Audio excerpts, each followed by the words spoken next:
All right, what's up? What's happening? Welcome in. It's the Hoffman Show. We're on the Team 980, always live as well on the free Odyssey app. Streaming live on YouTube too at the Team 980. Pen but no paper. Something to make me feel smart, Anthony.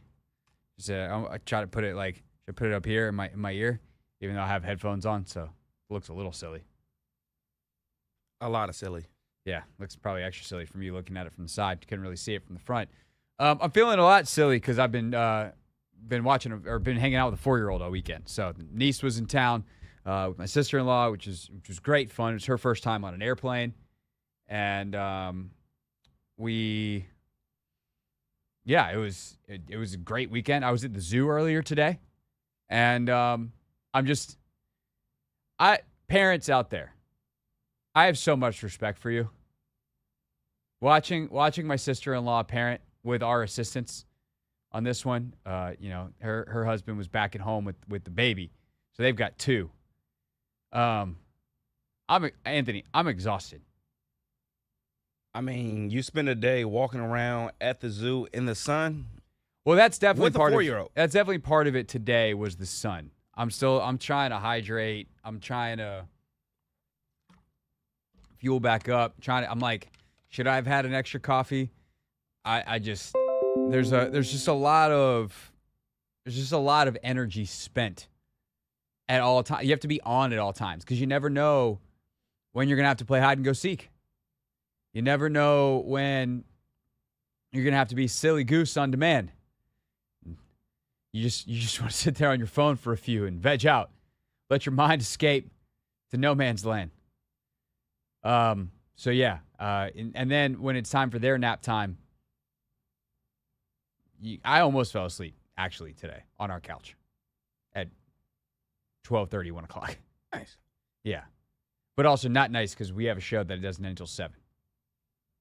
I mean, power naps are essential. Yeah, so even if you get like 20, 30, effective. Yeah. I used to be a huge fan of the 20-minute nap, especially. Uh-huh. You go through like one sleep cycle. It's really, really good. There's also, a real next level trick. Now, this is dangerous.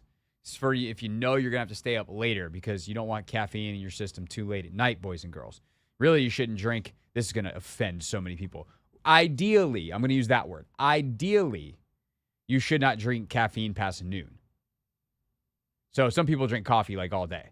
There's people drinking coffee, their 4th coffee or their 8th coffee, driving home right now, being like, "Shut up, Hoffman. You don't know my life." And I'm like, yeah, I know. I get it. But if you don't mind a little coffee in your system later than is optimal based off science and stuff, what the sleep people would tell you, the coffee nap is a really good one.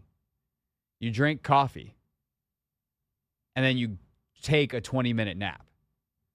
Like immediately. So drink the coffee, lay down. And you wake up energized. And then, right, exactly. You wake up as the caffeine's hitting your system, gets in the bloodstream, and now you're like, I'm rested and I'm caffeinated. Let's mess up the day. That's next level napping right there. Yeah, I'll never do that one. I don't drink coffee. Yeah, no, you don't do caffeine pretty much, period. No. You don't drink coffee, you don't drink tea. What else has caffeine? Tea, occasionally, if like my voice is hoarse or when you have sick. tea, are you like bouncing off the walls, or is you typically not feeling well when you have it? So thus the caffeine, maybe it helps a little bit, but you don't really do it. Do you drink soda at all? Rarely. Energy but drinks? I will tell you, if I go a long time without a Sprite, like anytime I go to like my family cookout, for some reason they don't have a lot of water there, so sometimes I might fall into get a Sprite, and Sprites are so good. Yeah, Sprites are. I thought you were going to say, like, they mess me up with caffeine. I'm like, Anthony, they're caffeine-free. I know, they're just delicious. Yeah, they also have a ton of sugar. Yeah. Part of the deliciousness. I had something. Oh, what I have? Oh, I had a sweet tea. We do HelloFresh, and occasionally they send, like, extra random stuff. Uh-huh. And sometimes it's great. There's, like, a green salsa, like a cilantro, salsa verde situation that they send sometimes. And I'm like, hell yeah. They sent the good green taco sauce. But they sent us like a bottle of sweet tea last week. I had like a sip and a half, and I was like, I am drinking pure cane sugar. This is a lot. Some people are like, what's the brand? Sign me up. I was like, this is aggressive. I'm good on that. So anyway, parents, salute to you. There's a couple times my wife and I looked at each other and was like, so do we want to become parents eventually, or do we like our nice schedules and flexibility and alertness and not feeling tired and like we are paying attention to a small human being that relies upon us to stay alive needs at all time? Although the fun that we had makes the answer, yeah, no, it's worth it. Kids are great. We had great fun. But we definitely, I wish I had taken today off is really the moral of that story, Anthony. That was a poor job. Not that I'm not excited to do the show. Not that I'm not excited to talk to everybody out in Radio Land. Not that I'm excited to see you, Anthony. I probably should have been better to myself. Well, guess what, Craig? I'm glad you're here. Now that I'm here, it's time to get to work. So with that, I'm going to keep hydrating. We're going to talk about Jaire Alexander and whether or not the Commanders should pursue him. We'll talk about Game 1 of the NBA Finals. We will talk about Terry McLaurin's contract. We'll do some of that with guests as well. Greg Matik is going to join us coming up at 5. He works up in Milwaukee covering the Packers. So just who is Jaire Alexander as a player? Why did it go sideways in Green Bay? Why is he available? And then also J.I. Halsell, salary cap analyst and NFL agent, is going to join us at 5:30 on what he thinks McLaurin is worth on the open market. So we will, or not on the open market, in his current market where he has got 1 year remaining with the Commanders. So we'll do all of that. Again, the NBA stuff as well. French Open, there's some great stuff to talk about there. One of the great matches ever on the men's side, and some very interesting comments from the woman who lost on the ladies' side of the draw. So all of that still to come on a Monday here on The Hoffman Show.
Coming up at 4:30, we'll discuss whether or not the Commanders should pursue Jaire Alexander, and we'll do that with you at 301-230-0980. 301-230-0980 is our phone number here on the Hoffman Show on the Team 980. Always live as well on the free Odyssey app, streaming live on YouTube too at the Team 980. Anthony, we gotta make sure we don't wear like matching colored shirts again. It kind of looks funny on camera. That also, I love this shirt. It's like a Jordan brand shirt, but I always forget it. It looks terrible on camera. It's just like a baggier fit. And so I look like I'm wearing like a pajama shirt and I'm a small child. Like when you're outside, like it looks cool, but like on camera, it doesn't have the same aesthetic. No, it doesn't. I don't know. Now I'm asking for it in the comments. So see if anybody's actually watching today. See if anybody's actually paying attention today. Or just boost my confidence. Tell me that I look great. You look great, Craig. Thanks, Anthony. I appreciate you. All right. Last night, NBA Finals Game 1.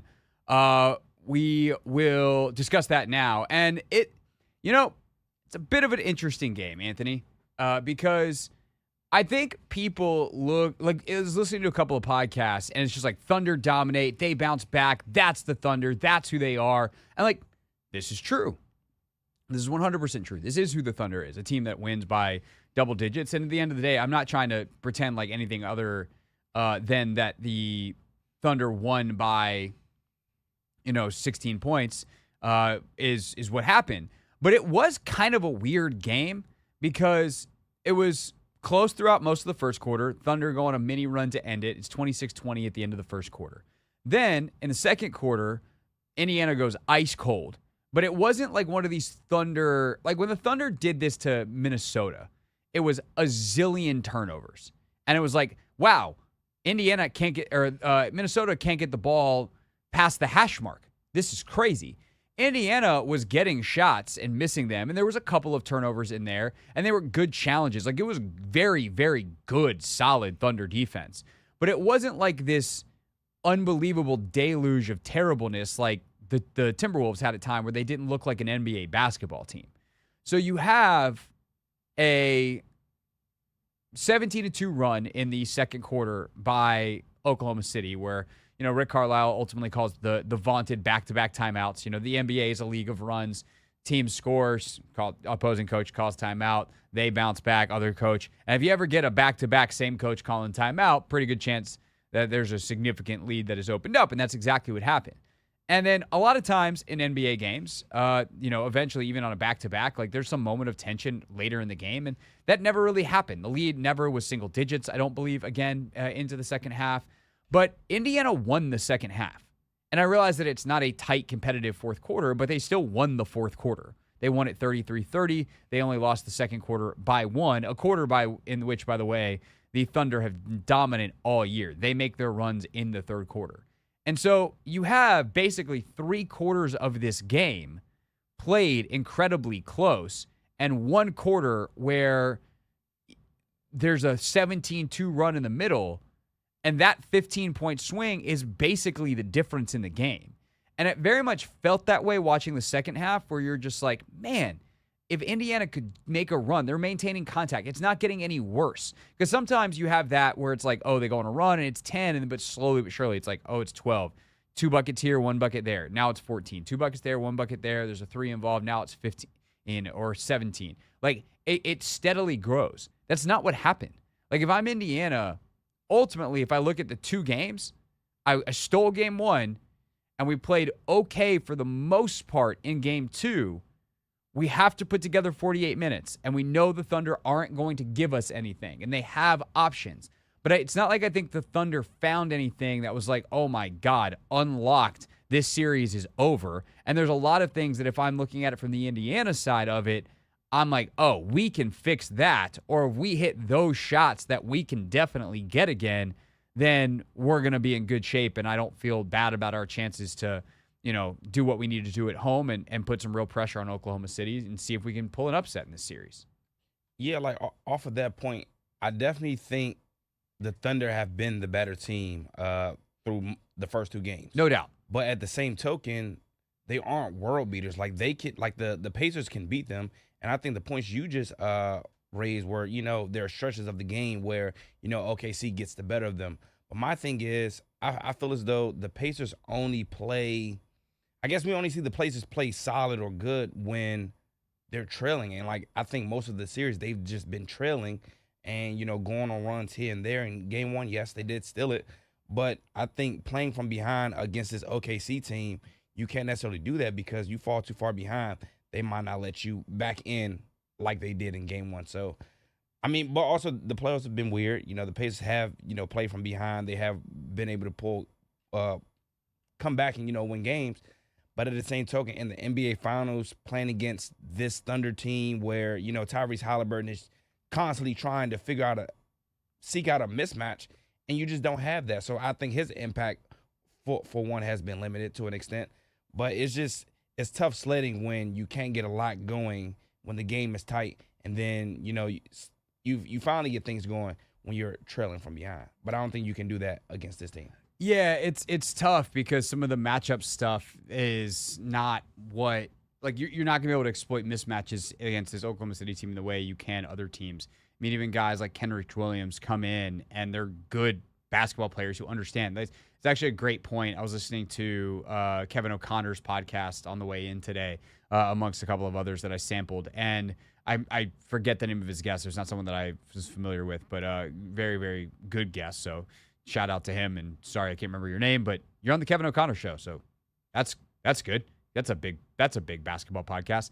But he made a really good, they made a couple of really good points, including that, something that we've said against 28 teams, there's a certain way that you need to play and you'll be fine, or you can play and you're fine. That might not be the same solution against Oklahoma City, but in many ways, it's the same way is true back the other way for Indiana, where it's like there's a relentlessness that Indiana plays with that most teams can't match. And it's why in the second half of the season, once they got all their pieces in place, they were one of the 5 best teams in the league, right? Record-wise. It's not a subjective, objectively, based off win percentage. They were one of the 5 best teams in the league. And Oklahoma City actually can match that. And they have 8 or 9 guys or 10 guys that they trust, and they can find amongst those 10, 8 or 9 in any given series to mismatch. And then the other point that the guys that made that was really good is both these teams have a distinct identity, and they have enough pieces that even when Halliburton or SGA goes out, they don't really lose that identity, right? Like some teams, that's not the only way to do it. There are some teams that like, hey, when our star is in, we run this kind of system, this kind of offense, because he's the only guy that can do that. And then we have kind of this second unit that runs a different way and presents a different challenge. And that's good because in the playoffs, maybe we lean into that style a little bit more or whatever. But with Indiana, and this is what makes the Halliburton discussion so interesting, is you don't, unless you're looking for it, you don't necessarily notice that he's missing until you go, wait a second, they're down. What's Halliburton doing? Because they run so much stuff with Nembhard anyway, with Nesmith anyway, with Siakam anyway, that Halliburton's getting a touch and he's giving it up and whatever. He's standing over in the corner. And it's like, no. Eventually, you need to go get the ball. And you need to isolate yourself and make a play. They're going to give you the mid-range. Take the mid-range. You don't need to give up a B shot, in terms of shot quality, in search of an A shot, because against the Oklahoma City Thunder, the A shots aren't going to come. Our best bet, if we're the Pacers, is you taking a B shot. And to Shai Gilgeous-Alexander's credit, like that is something he, I think, fundamentally understands, is that he is extraordinarily aggressive taking what the defense gives him. And in the modern NBA, they will give you that mid-range. And so I'm going to get downhill, and if I can beat your defense, great. I'm gonna get the layup. If I can't, and I'm going to have to stop somewhere short of that because you block me off, well, now I can either take a pull-up mid-range or maybe you singularly, defender, have cut me off, but I can probably post you up. And I've essentially, instead of having to have someone post-entry pass me, I can just dribble down to the block, turn around, fade away over either shoulder, and that we consider that a good shot in our offense. And I think, game 3, Indiana's going to have to come out telling Tyrese Halliburton, we need you to take some of that. We need you to take more shots. And relentlessly pursue what the defense gives you and realize that it might not always be the shot that we want against 28 other teams or even 30 other teams, because we can't play ourselves and they're one of one. Yeah, I think the Tyrese Halliburton angle is definitely important because, again, he's only averaging 4.5 points in the first half in these first two games. That is not enough from your superstar. I get he had 12 points in the fourth, but the game's out of reach. And my thing is, like, if you are going to be a superstar, you can't only just be a closer. Like, you got to be able, start the game fast, get involved, especially in games of this magnitude. So, to your point, I expect him definitely to come out a little bit stronger, a little bit more aggressive to start the game because they're going to need that. And I think also what Alex Caruso did to Pascal Siakam yesterday, man, it makes for the series to be that much more interesting just because if you can take away Pascal Siakam, now you're limiting these guys a little bit more because he's one of the guys I think that can score one-on-one kind of thing. Yeah, it's interesting talking about listening to some of the analysis of why OKC didn't go to the double big lineup at all in game one. They went to it a little bit in game two. And the answer is very simply Pascal Siakam exists. And he is a big man killer. So if you try to guard him with a big man, he can guard your big. Your big can't guard him. And so what Dagenau did in game two was fine. Hey, this is the end of Siakam's stint. He's about to come out. We know there are rotations. Or he's just flat out. Now we're going to play the double big lineup and make someone else who's not Pascal Siakam deal with it. And so they found ways. And then it's kind of, the card they played on Anthony Edwards and to a larger extent, even Julius Randle in the Minnesota series, where it's like, or game 7 against Jokic. Didn't Caruso guard Jokic? That was He's guarded everybody. Jaren Jackson in round 1, Jokic game 7. Anthony Edwards, he was harassing him. And now we see him on Pascal Siakam. This guy, he's the X factor, man. His ability to guard bigs is crazy. And Siakam is that because, Siakam's thing is I can either take you on the perimeter because you're a big and you're uncomfortable out here, or I'll take you down the post because you're a guard. Caruso's one of the few guys in the league that you can't do either to because he's equally good on the perimeter as a defender, and he's strong enough and long enough that he bothers you inside. So that is definitely something to watch. How do you get Siakam away from Caruso, or are you able to generate enough offense elsewhere, which is where obviously Halliburton comes back majorly into the equation. All right, we'll talk more finals as we go. We'll hit some W later on in the show in our weekend preview, or our weekend in review as well. Coming up next, though, Jaire Alexander. He is going to be released by the Packers in the next couple of days. Should Washington pursue? We'll discuss next on the Team 980.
right, it's the Hoffman Show. We're on the Team 980, always live as well on the free Odyssey app, streaming live on YouTube too at the Team 980.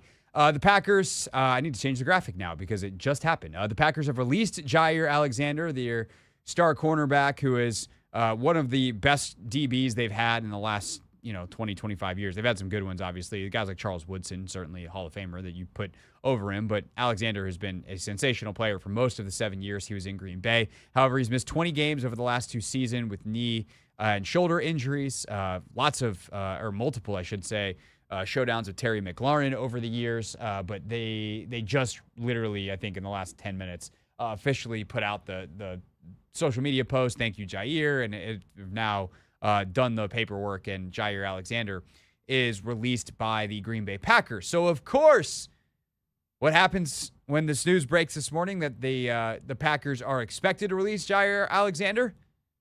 Anthony Haney asked me, should the Commanders sign him? Yes, I did. Yeah. What do you think? By the way, what a weekend for you getting asked what you think of players. We can keep most of that story. I don't know. It's not that big of a deal. It's just, one of the general managers in town saw Anthony at another sporting event and recognized him and said, "Hey, what should we do with this thing?" And I don't think he's going to listen. But anyway, Anthony, I'll listen to you. What should the Commanders be interested in Jaire Alexander? All right. So I have 2 ways of looking at this. One, I don't want the rich to get richer. And when I initially saw that, he was probably going to end up getting released, he's due money this year, so I don't think money is of the essence. I think he's going to try to go out there, play on a 1-year deal. Granted, he'll want 6, 7, 8 million. I don't know. Nothing too crazy, though, where he's demanding too much money. But I think a team like the Chiefs, the Eagles, the Bills, like one of those teams that have been contending for years to come, I just don't want those teams to get rich. And it sort of kind of seems like an Eagles, landing spot. Here's what I'll say. Buffalo and the Packers have been trying to work out a deal. They couldn't figure it out. So I think Buffalo has to go in as the favorite here. Yeah, exactly. I mean, and I think Jaire, he didn't necessarily want to restructure, and also the Bills probably didn't want to, take on his contract. So now they don't have to pay him that much. Why you not? Better meet our criteria, otherwise we're going to cut him and let you sign him for free. Yep. Oh, no. That's exactly what's going to happen. But I think for Washington's sake, I think we've invested too much in the cornerback position already. I will love him here just, have as a depth piece. But at the same token, I think it would be crazy to have that kind of talent on your bench, or you not allow a guy like Trey Amos to, grow and develop in year 1. We did spend a second-round pick on him. But at the same token, with Marshawn Lattimore's history of having missed several games the last 3-4 seasons, he's a good person to have as a, reliable source if he doesn't see the whole season through. So it's worth having the discussion because he does not cost you draft capital. And unlike Jalen Ramsey, who I think I'd prefer to have as a player, because I think he's a more versatile player and in a secondary that I'm not quite sure exactly what they need, having a piece like Jalen Ramsey is very appealing. But Jalen Ramsey will cost you something, apparently. Dolphins still trying to facilitate a trade. We'll see if eventually they just move on and cut him. Ramsey, by the way, today, it was reported, announced, however this went down, that he is not required to report and not expected to report to Dolphins mandatory minicamp. So, if Terry no-shows with the contract, and again, we'll talk about that more with J.I. Halsell at 5:30, but if Terry no-shows, then he's going to get fined because those are the rules. It's mandatory minicamp, and the teams can fine you, and most often will. But they can also dismiss the fines, and that's what they're doing with Ramsey because they're trying to get him out of Miami. But giving up draft capital for Ramsey even, who I like more, is a non-starter for me because Washington has already given up multiple draft picks. This year, they're short. They only had the 5 picks in the draft. And then next year, they're already short because of the Tunsil trade. And so, unfortunately, if you like Jaire Alexander more than you like Marshawn Lattimore, you made the trade for Marshawn Lattimore, and that's the bed you're going to have to lie in. And this is I think, actually more interesting on the Washington side to talk about than whether or not Alexander would be a fit here. Because realistically, if it's 2021 and you have Marshawn Lattimore and Jaire Alexander, you have the best secondary in the league. They're also not available. And I don't need two injury-riddled, questionable guys that I can't count on that could be on the wrong side of a corner age cliff that's very, very steep, and who both, by the way, have, I'm going to call it a double-edged sword personality, right? These are two guys that are highly, highly competitive and that occasionally manifests in ways that are unproductive. Lattimore likes to fight people on the field. Alexander likes to run his mouth. And at times that has gotten him, his mouth has written checks that his behind can't cash. And one of the cashiers in that instance going, "Where's my money?" has been Terry McLaurin. I don't know how much those guys like each other. I'm not. Now, sometimes the guy that you hate playing is the guy that you actually, he's going to be on my team. Sick, bring him in. And I feel like Terry's that kind of guy. And Jaire would be that kind of guy. But, I don't know that he goes about his business in the way that Dan Quinn wants to go about his business. Yes, they want highly competitive people, but there's a respect. Bobby Wagner's the ideal guy. Bobby Wagner doesn't trash talk. He will talk junk to his teammates in practice. He'll talk some smack on the field if you talk. He's not going to go run his mouth in the media in the ways that Jaire Alexander does. And so if you're telling me I have a risky player on the field and a risky player off the field in terms of not off the field, real life stuff, I don't think Jaire has had any kind of those incidents, but just purely he might say something that I'm going to have to talk about all week if I'm a head coach or a teammate. Why? No thanks. I already have a guy that is not going to say anything because he doesn't talk to the media in Marshawn, but is a risk on the field. I don't want multiple risks because I want, even if it's not as good of a high ceiling, I want guys I can rely upon. And so I saw one, I think it was Burgundy Blog, was you sign them both, and that way hopefully you get 17 games out of the 2. Yeah, if you have unlimited roster spots, but you don't.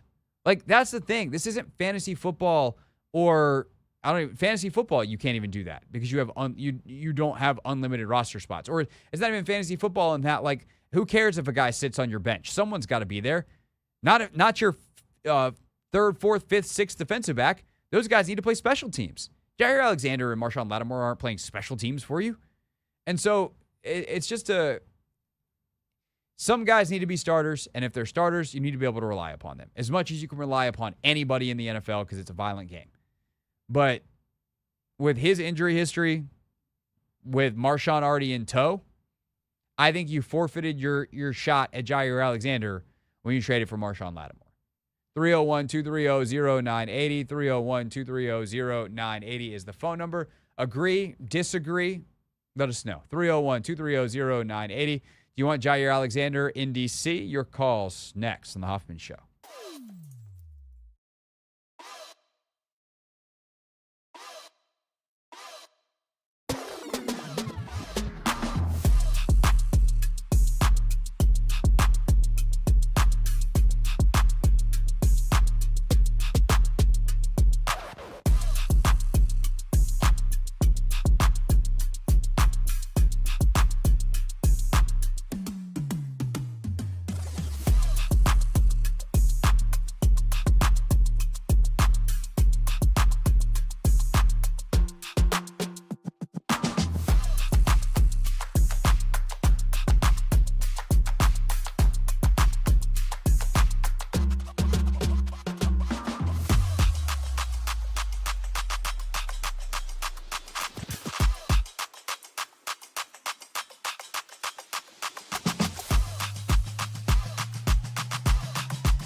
Hoffman Show. We're on the Team 980, always live as well on the free Odyssey app, streaming live on YouTube too at the Team 980. I think right now Anthony's getting a preview of overtime tonight on 106.7 The Fan, where Linnell Willingham will yap about whatever he's yapping about.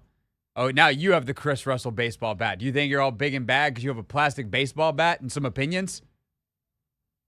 Cool. What do you say, Anthony? He didn't realize that was the Chris Russell memorial bat. It's not memorial. He's not dead. Oh, well, blame Mad Max. He coined it that. I don't know what's going on between 1 and 4. But then again, neither do they. So what am I supposed to? All right. Jaire Alexander is the topic of discussion. Greg Matik is going to join us to discuss here in 10 minutes. Greg covers the Packers up in Milwaukee. But the thing with Alexander is, like, this is why you potentially keep your powder dry, right? Is you don't know what's going to come down the pike. You have to understand, and what are my options? How confident am I that something's going to happen?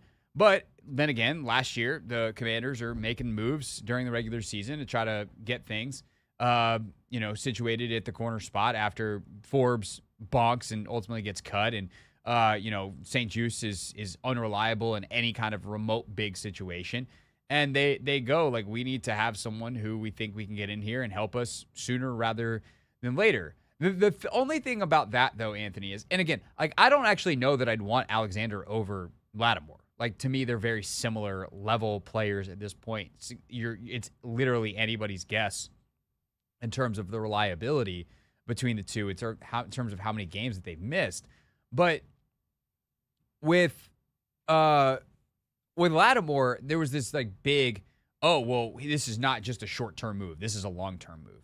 And if you say stuff like that, and then you potentially have a chance to do something later, and you didn't really get a whole lot in the meantime, I think it does leave the door open for questions. And ultimately, like, if you tell me I can get Alexander for free or Lattimore for a third-round pick, I would rather have Alexander for free. Now, I don't know enough about how they feel about him, where they might be like, no, he doesn't fit our system. He doesn't fit personality-wise. There might be a million reasons why that. But, like, generally speaking, in terms of the level of the two players, I would rather have the one that didn't cost me a draft pick because I didn't get a whole lot last year. Now, the other thing I will say is they've got control over Lattimore for the next 2 years. And that was a part of why the draft pick was so high as well. But I think that you just have – I'm always for maintaining flexibility where you can, unless you are ready to full-on commit to something in a major way. And I don't know that Marshawn Lattimore was the guy that they should have committed to yet. And that's still a giant TBD. He works out this year, and, yeah, it's worth it. But we're still very much in the TBD phase, and that's why it's hard to evaluate these things.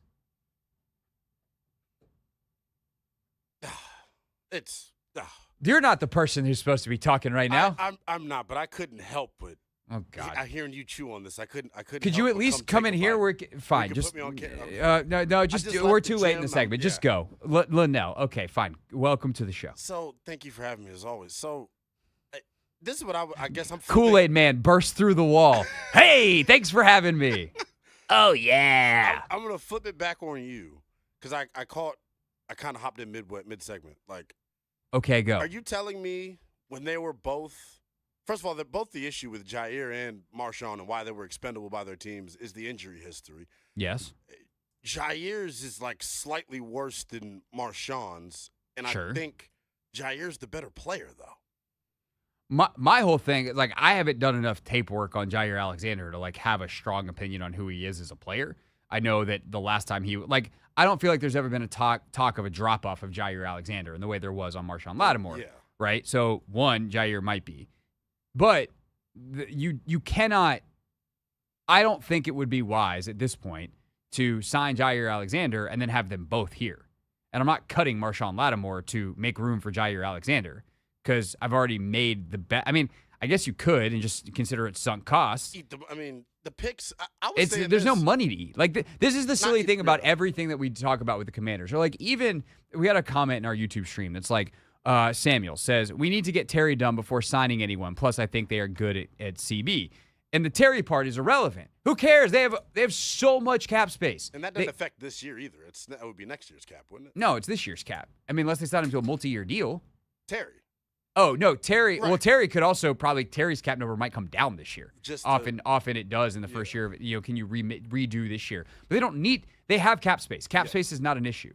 So like the idea that you have to do order of operations in some way to make the cap work. Unlike me in Madden right now, I'm dealing with the 2032 Commanders trying to get him under the cap because Jaden's got a $90 million cap hit. Is that what the contract was when you signed him? I've restructured probably one too many times. I made some cap management mistakes. That's the cool thing about Madden now. I think this was the first year they allowed you to restructure contracts. Yeah, except for I can't move the money around in the way. Like I can't really restructure. Yeah, it's just like pushes it off for a year. Basically. It's just like, hey, restructure the way we say. Okay, cool. That helps me now, but I don't realize how much you're screwing me later. Anyway, the point is, you're not dealing with the 2032 Madden Commanders in Hoffman's world where Jaden's, we're coming off our 9th straight Super Bowl, which is good, but we are in cap hell because Jaden's costed $90 million, and I did just lose like 3 premier free agents because I couldn't re-sign anybody. But the point is, it comes down to the fact that you've already made the bet on Marshawn Lattimore, and so you kind of have to run out that ground ball, in my opinion, versus and certainly you're not bringing in both of them. So unless you're about to propose, I think Jaire Alexander is better and more reliable. So I'm just going to cut Marshawn Lattimore. I don't want both of them here. Did you see anything of him on social today from media? Lattimore? Yeah. No.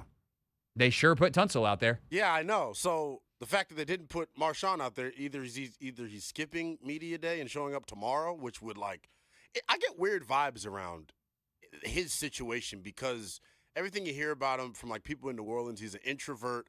I don't know how much he really wanted to come here. He got traded here. He didn't really have a choice, it feels like.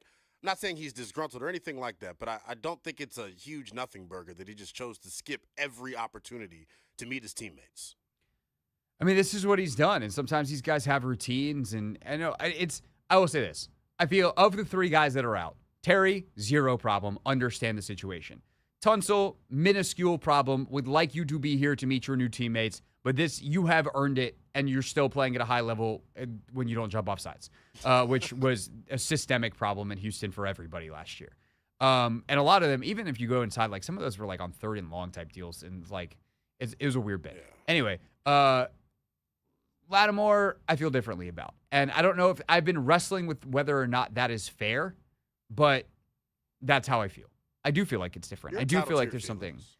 Thank you, Leno. There we go. It was like a reverse football therapy. You took the words right out of my mouth. That was literally. He's validating my feelings, everybody. There we go. All right, what do you got on overtime tonight? We're going to go through the bombshell that was dropped in the Baltimore Sun this morning about the Kevin Willard detailed him and Damon Edmonds fallout and the swear-filled text message that was sent right before he took the podium and had that terrible press conference. Oh, I somehow missed that story. It is juicy. You're not going to believe some of the stuff that's in there. Okay, well, Anthony, I think we just figured out what's at 6:15. Yeah, you should definitely tap into that. I was busy at the zoo playing Uncle Craig this morning, so okay. the Baltimore Sun. My morning reading. I'm about to say you look a little darker over there. Yeah, I've been out in the sun a little bit this weekend. Your boy's tired. But that's okay. That's how we started the show. But we're trucking on, and we have great guests in the 5 o'clock hour. We had an unplanned guest there in Linnell. Greg Matik, who is at WTMJ in Milwaukee, is going to join us.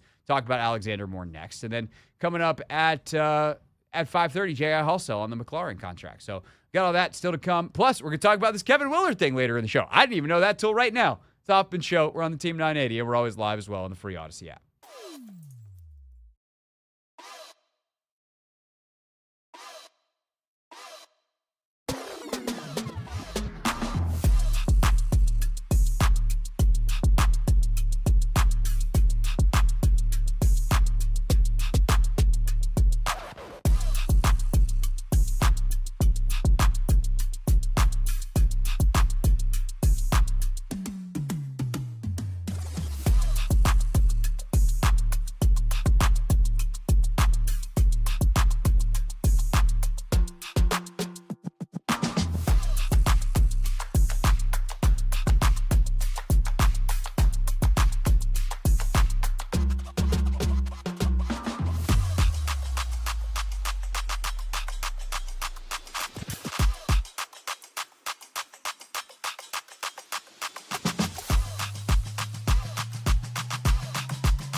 It's Hoffman Show. We're on the Team 980, always live as well on the free Odyssey app, streaming live on YouTube too at the Team 980. Just after 5 o'clock. Top story today is one of the NFL's best DBs is hitting the market. Let's talk about it in Not My Beat. Today's top story from the perspective of someone who's there. You are looking live. This just in. Not My Beat. Greg Matik is back with us. He is a host up in Milwaukee where he covers the Packers and more. Greg, I cannot believe how often we need someone from Milwaukee, but we're grateful to have you, my friend. How are you? Good.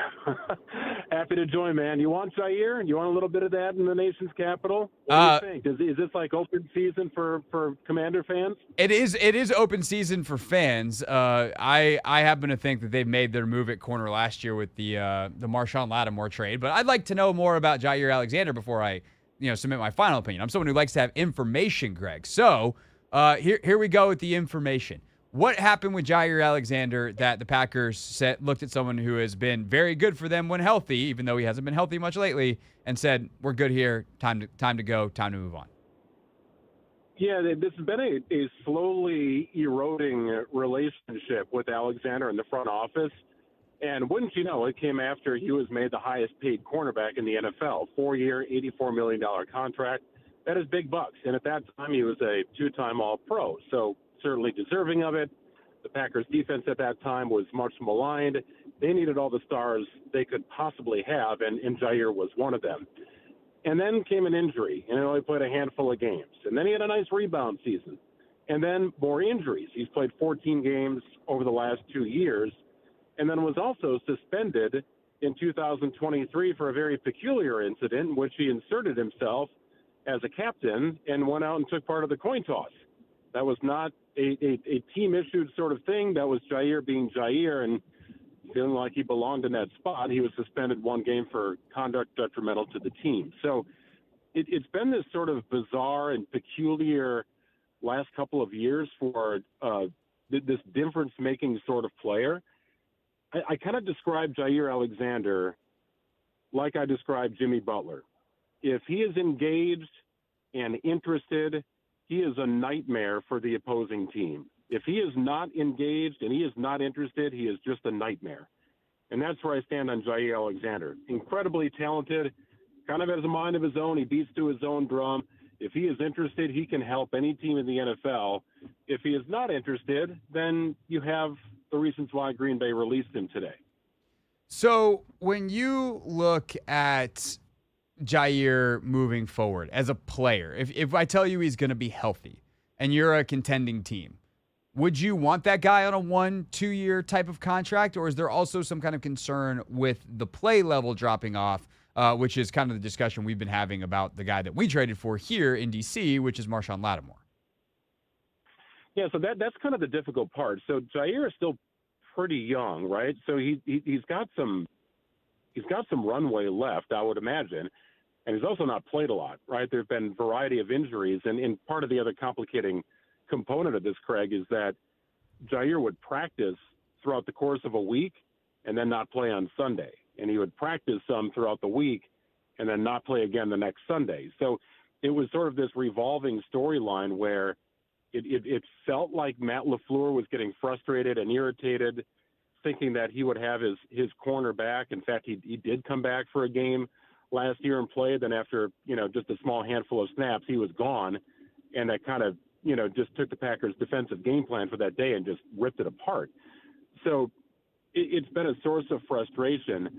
I do think Jaire, again, when healthy and engaged, and that's a key component, he's got to be engaged and interested, is a really interesting player to have on any defense. And he is a guy you put on the left or right side and let him go. He's not a nickel back. He's not at that point of his career.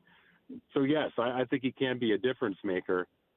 I'm not sure what his contract is going to look like moving forward. Not highest paid DB in the NFL kind of money anymore. But he's going to have to go someplace that's willing to handle the kind of headaches that he can present to a front office and coaching staff.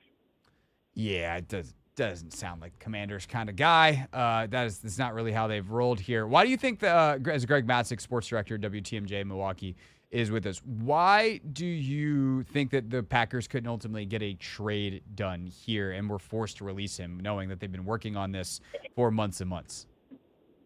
Yeah, I mean, I think this die was cast early. I think there were conversations around the scouting combine and league meetings trying to figure out if a trade could be worked out with another team, and that didn't happen. So once you saw time move on and nothing happened around the draft, though the Packers didn't really do much with that position during the draft, which is kind of head-scratching, it just led you to believe that there was no day a deal was going to get done. They tried to restructure a contract.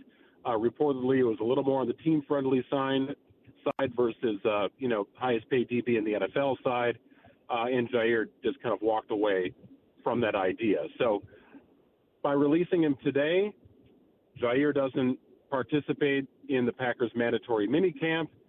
Had he participated in that and got injured, the Packers will be on the hook for $17 million in salary. Instead, now they've got that cap space free. So there was no way he was ever going to get past today, given the Packers' minicamp begins tomorrow. Greg Matik, WTMJ in Milwaukee, is with us. Is there anything else that you're following on the Alexander front from this story that you think is like an interesting leftover hangover from the Packers organization side of this? Or is this is business in the NFL that happened and there's nothing else going on here? Is there like another, I'm just curious, like when you do your show today, tomorrow, or when you did your show today, when you do it tomorrow, is there something like a bigger question about the Packers that this situation raises for you? Well, I think it to me, they're gonna spin it like, well, he wasn't healthy enough, and we're paying him all this money. He's not healthy. We're not sure if he's going to be healthy again. He's getting older. They'll do that whole thing. I think one takeaway that I have, Craig, is the Packers are only willing to put up with you being a pain in the butt for so long, and it was getting to that point where the combination of things just started to work against Jaire. He was a pain in the butt, though I think he was liked by those in his DB room. He didn't have the trust of the coaching staff to be out there and play through some challenging situations. He was making a lot of money and not on the field. So, I mean, that's like 3 strikes right there. But put it all together, and he's looking for a new team. And he'll play. I do believe he'll be on a team, and the spin from that organization will be, we've got a 2-time All-Pro who still has plenty of years left. We have solved a problem on our defensive side of the ball, and we are better for having Jaire. Packers decided it wasn't worth the money. That makes sense. All right, Greg, well, I got you real quick. When do you think we hear about Giannis? Oh, God.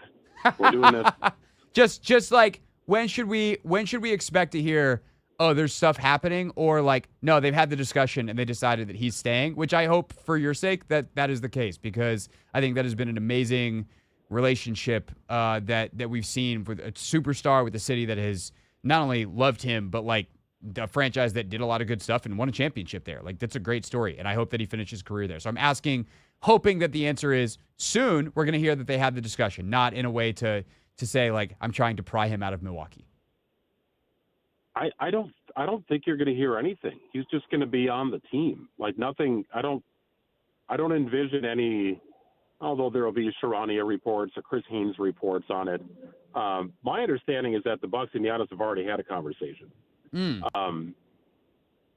There are 2 ways to look at this, and this is how people in Milwaukee digest it, because we like to protect those who kind of grow up through the system here in Milwaukee and choose Milwaukee, right? Giannis has chosen Milwaukee multiple times after being chosen by the Bucs, and literally growing up as an adult in the city of Milwaukee in a foreign country and feeling comfortable. If you ever hear that the Bucs are actively shopping Giannis, then I think it's time for everybody to be like, whoa, something's going on here. But what we're hearing at this point is, yes, there's a conversation between the Bucs and their star player, and all these teams are calling the Bucs saying, hey, here's what we can offer. Here's our idea. Would you like to engage in discussion? Name a team that wouldn't be doing that, right? So to me, there's no real flames behind those stories. If the Bucs start actively shopping Giannis, then my attention is garnered. I'm interested now. but I don't think John Horst wants to be the general manager known for trading away the franchise's best player. That I would not want to be if I was him. I'll put it that way. You're the guy that traded Giannis. Great. Good job. No thanks. Yeah, after being the guy that scouted Giannis, right? And bringing him here and signing him to the Supermax and really opening that window as wide as possible with as many veteran players to build around Giannis, right? The trading of all these draft picks, right? Giannis doesn't care about second-round draft picks. Trade them.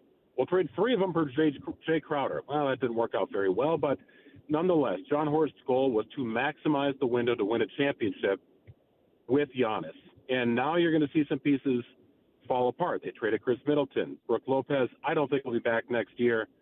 And they don't have a lot of draft assets, but they'll have money to play with, which will be interesting. So I think what you sell Giannis on in Milwaukee is ownership. Giannis owns the city of Milwaukee, not the Bucks, not just Bucks fans. Giannis owns Milwaukee. All of the Deer District, everything built around downtown Milwaukee, that belongs to Giannis. So if he goes to another team, does he have that same sense of ownership? Does he have that same sense of comfort with his family? And also, does that team have enough to compete for a championship, considering what the Bucks might fetch in return for that trade? So Milwaukee just may, in fact, be the best home for him. Yeah, it totally makes sense to me. Greg Matik, WTMJ in Milwaukee. Greg, appreciate your time as always, sir. And when inevitably the next Milwaukee-centric sports story pops up, we'll give you a call. I got you. Appreciate it, Craig. Thank you. You got it. Greg Matik with us here on the Hoffman Show. That's interesting. I actually want to follow up on the Giannis piece because I had a thought as Greg was answering too. Next here on the Team 980.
It's Hoffman Show. We're on the Team 980, always live as well on the free Odyssey app, streaming live on YouTube too.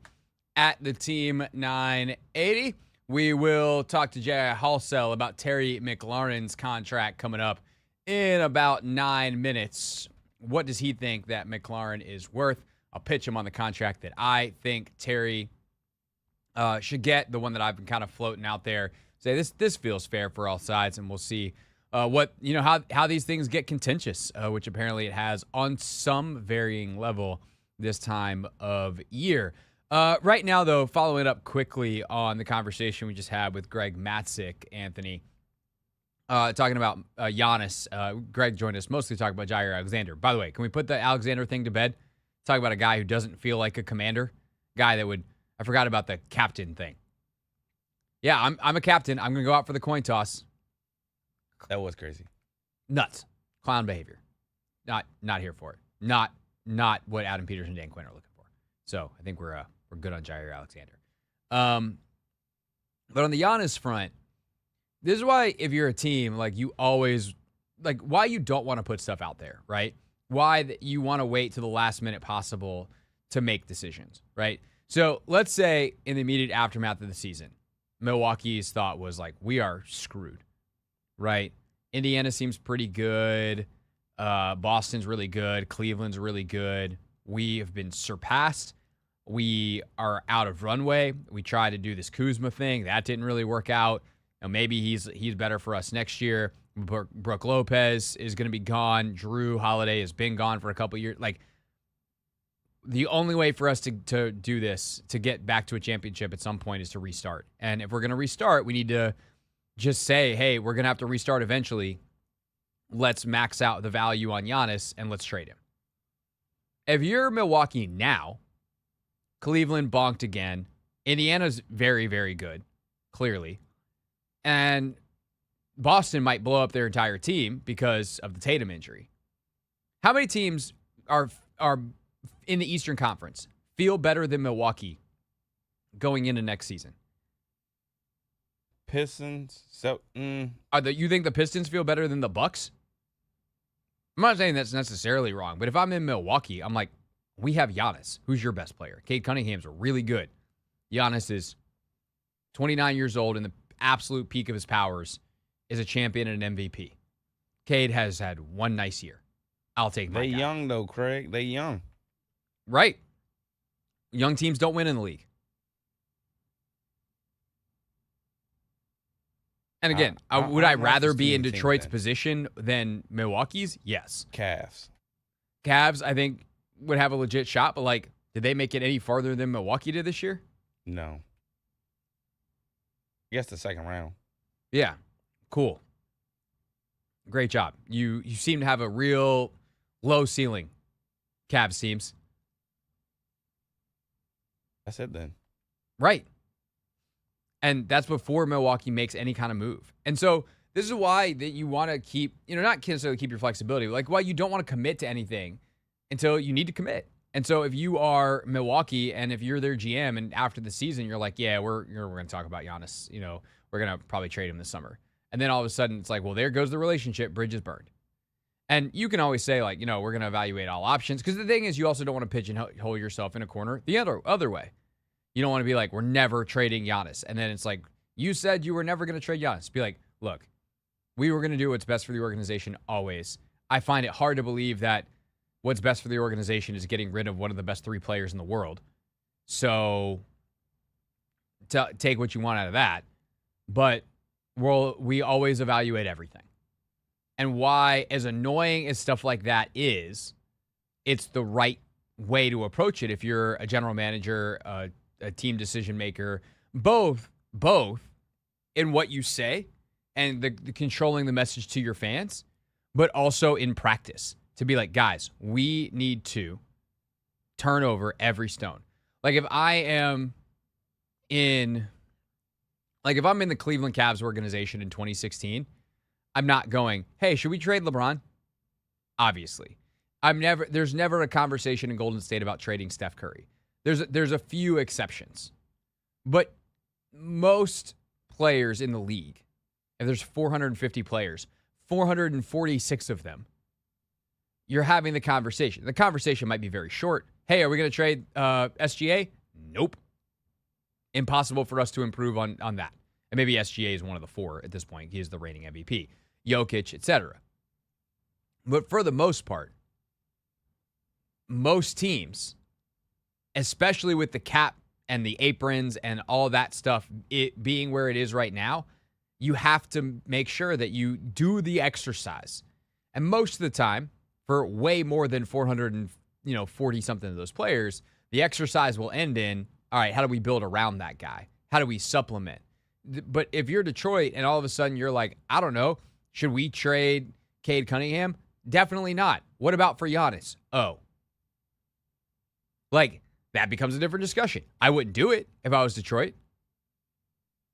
But being thorough, and like obviously publicly, I would never say it. Like, no, Cade's our guy, right? But for a guy like Giannis who's been around, is at towards the end of his prime, not the end of his career, but you've reached seemingly because of the finances this turning point, right?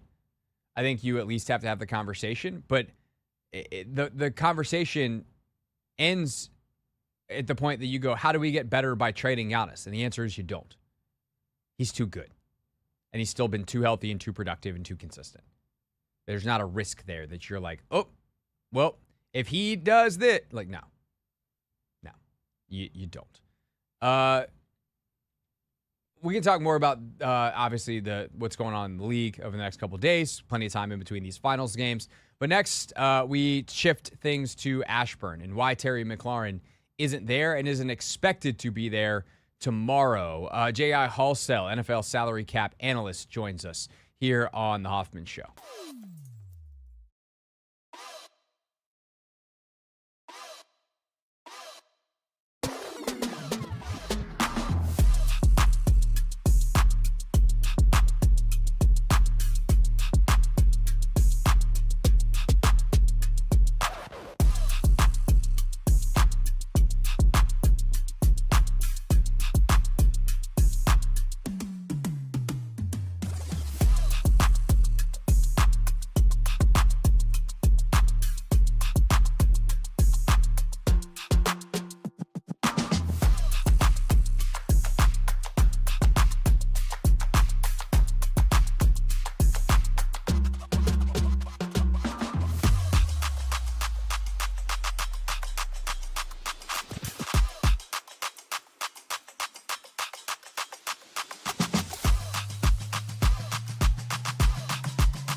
The Hoffman Show. We're on the Team 980, always live as well on the free Odyssey app, streaming live on YouTube too at the Team 980.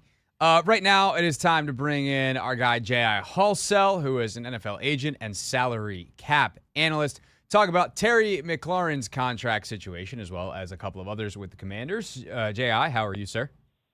I'm doing well, man. Thanks for having me on, as always. Always a pleasure to have you. So let's start off with Terry, who is looking for a contract extension for the second time in his career. And he's in a pretty interesting spot because, J.I., he has been incredibly productive, and last year was his best season ever. But he also is now 30 years old, or is about to be 30 years old. Will be by the time the season starts. So if you were working for a team, what would you be telling Terry's agent? If you were Terry's agent, what would you be locking in on with the team to get your guy paid? Yeah, I think both agent and club understands that Terry should be paid like a number one wide receiver. The question, though, becomes, given the fact that, yes, this 2025 season will be his age 30 season, it kind of reduces, though, the value of his number one wide receiver contract. We're obviously not going to pay him akin to Justin Jefferson or Jamar Chase, obviously, where those deals are in excess of $35 million per year. But we're also probably not going to pay him similar to Brandon Ayuk, who's at $30 million per year. So the question then becomes, okay, well, who's a comparable contract? And so whether you're the agent or you are the club, you look at actually Chris Godwin's probably a good example in a lot of different ways, right? Because Chris Godwin is also roughly the same age as Terry McLaurin, but unlike Chris Godwin, Terry McLaurin's healthy.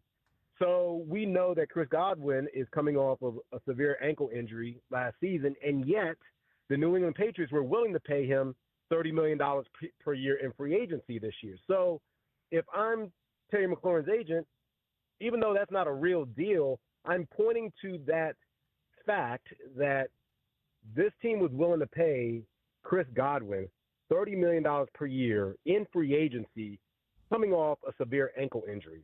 So therefore, if I'm the Washington Commanders and I know who Terry McLaurin is, both on the field, in my scheme, and in my locker room, why would I not pay him something close to $30 million per year?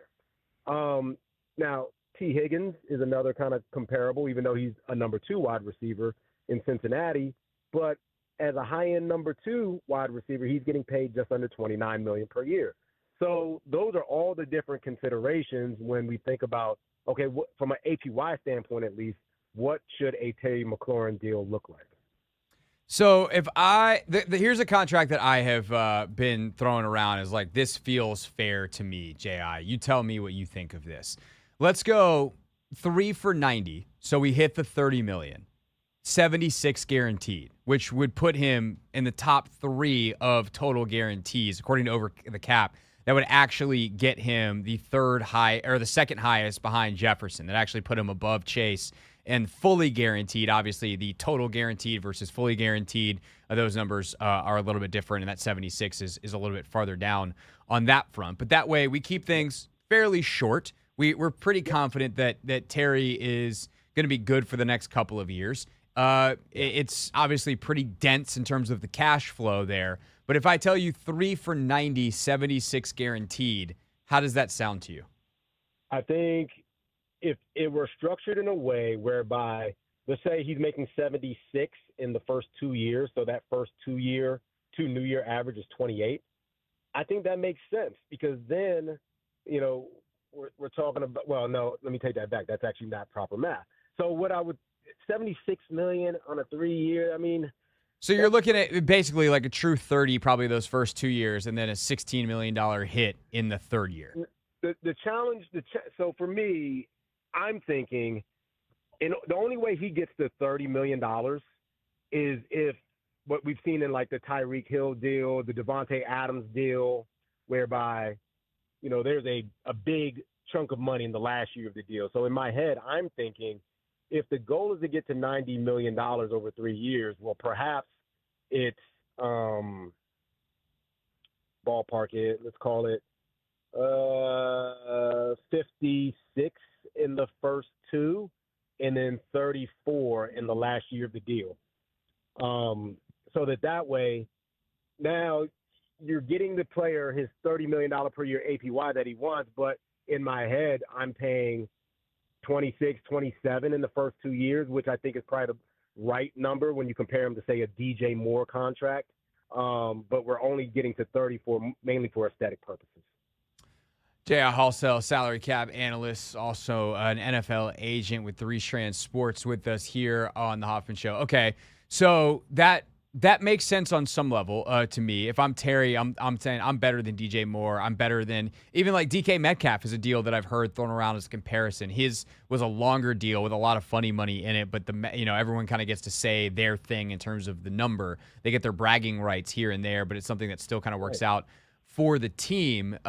So like how does, if I'm Terry's agent and I'm like, my guy's way better than DJ Moore, like what are you saying if you're the club there, or does the DK formatting where maybe we go a little bit longer on the deal even though he's an older player, does that actually become more appealing because it lets us spread out some of the cap?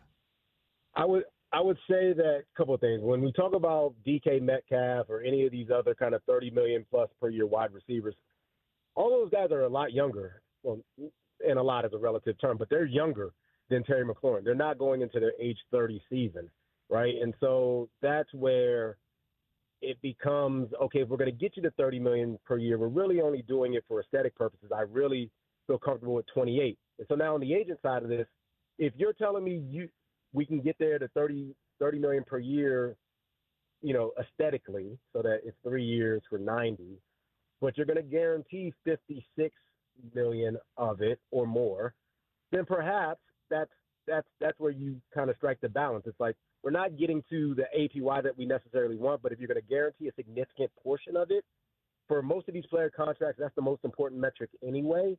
That's where I want to be competitive relative to the rest of the wide receiver market. Because again, if we're saying that Terry McLaurin, and the agent is probably not going to agree with this, but if we're saying Terry McLaurin is not too different than Chris Godwin took a $22 million per year deal to stay in Tampa. And I'm not saying that was the right deal, because $22 million per year in Tampa relative to $30 million he passed up on in New England is a material number, but it is a factual metric.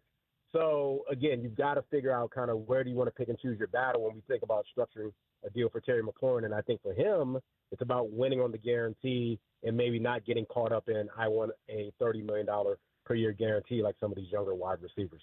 So that was gonna be my next question for you, J.I. Is like, if you're, and I put you kind of in the role of the team here a couple times. If you're Terry's agent doing this, and you're in a very unique spot because of his age, but also the production. Like his ascension still looks like it's happened. Like his last year was his best year.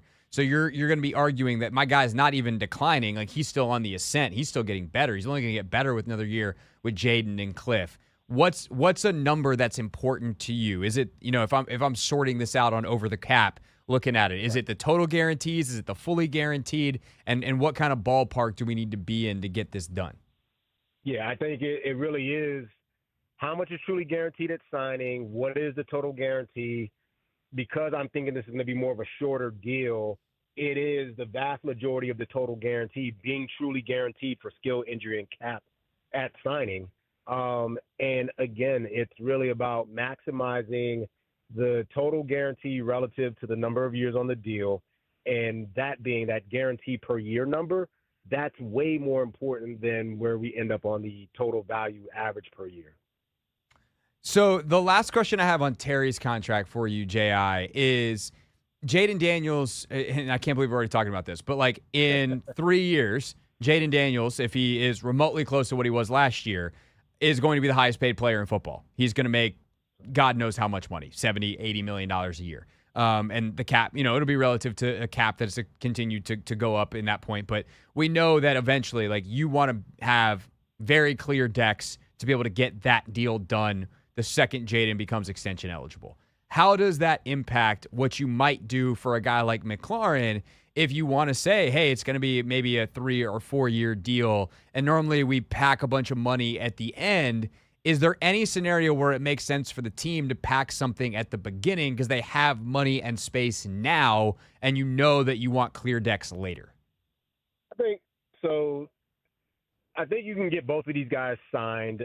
I think Terry McLaurin can be extended, and you can still extend Jaden Daniels after the 2027. Actually, take that back. After the 2026 season, the way you structure it is, yes, kind of like what you just suggested on a Terry McLaurin deal. You try to maybe have those cap numbers be a little bit more in the front of the deal. You put mechanisms in the Terry McLaurin contract so that you reduce the cap numbers into 2026, 27, 28, particularly in 27 and 28 when you anticipate having a Jaden Daniels extension. There's a lot of cap gymnastics that can be done such that you can extend Terry McLaurin and you can pay Jaden Daniels $70, $80 million per year after the 2026 season. J.I., you're looking at Marshawn Lattimore's contract, and he is, as far as we know, not there. He might be missing mandatory minicamp. We'll find out tomorrow when he gets there. He's got $16 million this year, $16 million next, but it's just $2 million to move on from him this year. So, and basically nothing is guaranteed further.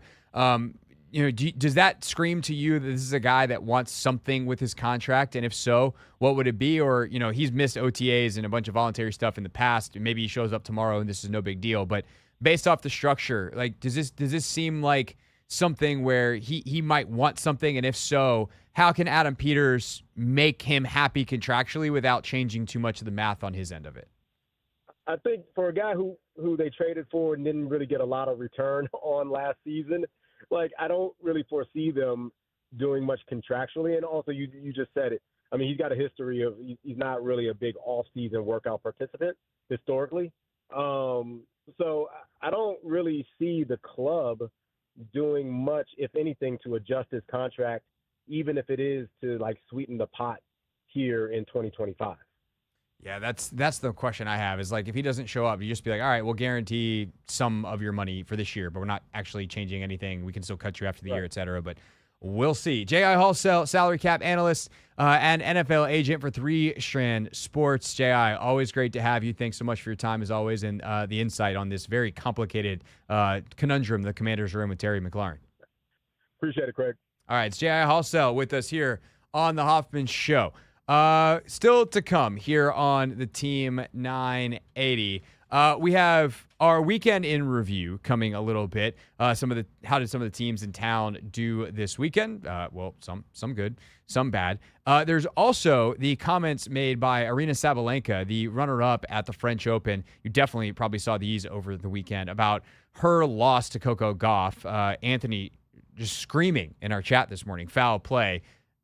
I have a slight disagreement. We'll get there coming up in just a little bit. And also this Kevin Willard story that dropped in the Baltimore Sun this morning. They investigated everything around his departure. We'll get into that in the 6 o'clock hour as well.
It's Hoffman Show, Team 980, always live as well on the free Odyssey app, streaming live on YouTube.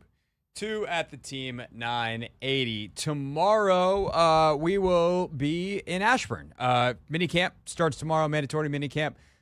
Don't expect Terry McLaurin to be there. I will be there, though, and our show will be live from the media room tomorrow afternoon, which is fun because that means I get to pull my friends in and be like, hey, here's a microphone.